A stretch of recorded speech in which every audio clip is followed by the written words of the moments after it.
evening at 5:30, a husband facing felony charges after shocking behavior toward his wife. And the key word here is shocking. There you go. He's a Bears fan, she's a Packers fan. They agreed if the Bears beat the Packers, he could use his stun gun on her. Well, you see the result. The Bears did win, and he did use his stun gun on her. And a friend shot this here video on his phone. Well, she didn't think it was funny, so she called the cops. But after watching this video, the cops decided she did consent to be shocked. However, hubby is still charged with felony possession of electronic weapon, which is illegal in Wisconsin. Why not just, bet dinner or drink or something? With friends like that. No kidding. Taking the video. All right, suspended Miami Dolphins player Richie Incognito speaks out after being accused of bullying. His teammate Jonathan Martin left the team last month because of, quote, harassment that he said went far beyond traditional locker room hazing. According to Martin's attorney, days later, the Dolphins suspended Incognito for conduct detrimental to the team. In an interview, Incognito says that he wants to clear the air, quote, I've taken stuff too far and I didn't know it was hurting him, end quote or unquote, whichever you prefer. Martin, on the other hand, was not or has not spoken publicly since the controversy erupted. No comment on all of this from the Miami Dolphin officials. I think as we peel back the onion here, we're starting to find out that this is very much a he said sort of a thing. And Fox Sports had tweets from Jonathan Martin yesterday that he sent to Richie Incognito after all of this, saying, hey man, I'm good, don't worry about me, it's not your fault, that sort of thing. So I'm not sure anybody's going to come out of this smelling like a rose. Let's put it that way. It's unfortunate.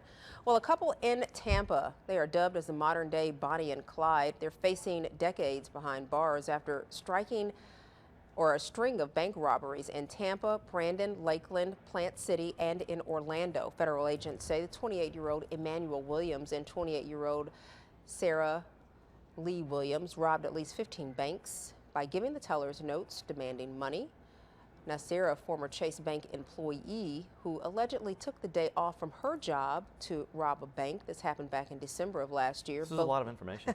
Both suspects face federal charges, could face up to 20 years behind bars. The two were tracked by, get this, the pings from the cell phone towers. We're with you. We're all in this together. I know. Anyway, they got caught. Bonnie and Clyde. All right. 2012. Fellas, do you walk fast or do you walk slow? A new study suggests that men who walk slow are in love. Scientists found that when men walk with a significant other, they slow down to match the pace of their female companion. Scientists say this bonding moment does not happen with other pairings. To explain why I walk like a madman. Hey, real quick, I want to take this opportunity. I ran into a great guy today, Eric Sherman and his wife. I was jogging. They pulled over to stop, say how much they love the show. They said they love you. And he had just been in town. They were from Barnwell. They were getting one of the free dinners that they give to the veterans. And he gave me this sticker that they had given him. It said, honored to have served. We thank you. We thank all of our veterans and very much appreciate your service. And thank you guys for stopping to say hi today. Thanks for your service. We appreciate it. Yes. We'll continue the convo during the break on WJBF.com. Then it was last month that a Good Morning America anchor had a mammogram on live TV. Today she revealed that to the world, I should say, the results of her mammogram, and we'll tell you all about it next. Today's high temperature pushed to 68 degrees, morning low of 37, no rain today. One more warm day, then the cool stuff. Well, I guess we should call it the cold stuff rolls in. We'll tell you about it coming up next.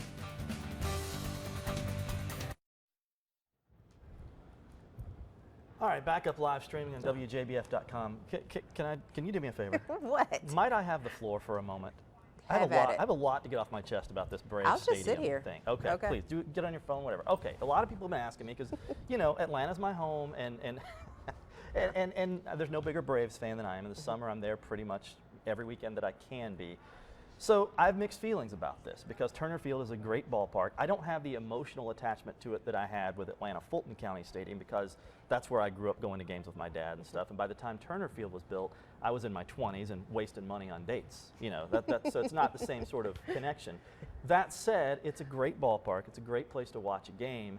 However, there's been a stadium in that site for 40 years if you go back to the mid-'60s when the Braves moved south.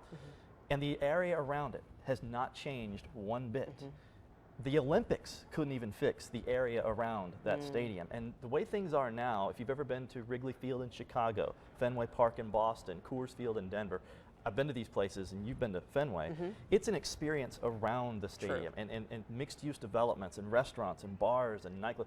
Not just going to necessarily the game, but spending the entire day there. You can't do that at Turner Field. You can go downtown, which is a couple of miles away, but then you got to fight parking, and there's no MARTA station near Turner Field. What the Braves want is to control that. They want, and the analogy I've been using all day is if somebody said, here, you can have this beautiful house, but just the house. Or you can have this beautiful house and 60 acres around it to do whatever you want with. Well, which one would you take? Yeah, you'd take all the And land. that's what the Braves are doing. They want the nice stadium, but that to be the epicenter of a neighborhood, and if you could go there in February and there's no baseball going on and still have a fun day and stay in the hotel. And I've been to Wrigley Field in February. There was no baseball. We still had a blast. You know, so I think that's what the Braves are wanting to do. That said, the mayor of Atlanta came out in the last hour and said, this is not a done deal yet. Oh, wow. Nothing's been signed. So I'm wondering if there's just maybe a little baseball being played, so to speak, with leverage. So keep your eye on this. I'm not sure it's a definite thing just yet. Thank you for the time. You can have tomorrow. Well, Atlanta's a big enough city that they can allow the experience to happen around that stadium. So work it out, guys. Georgia's next.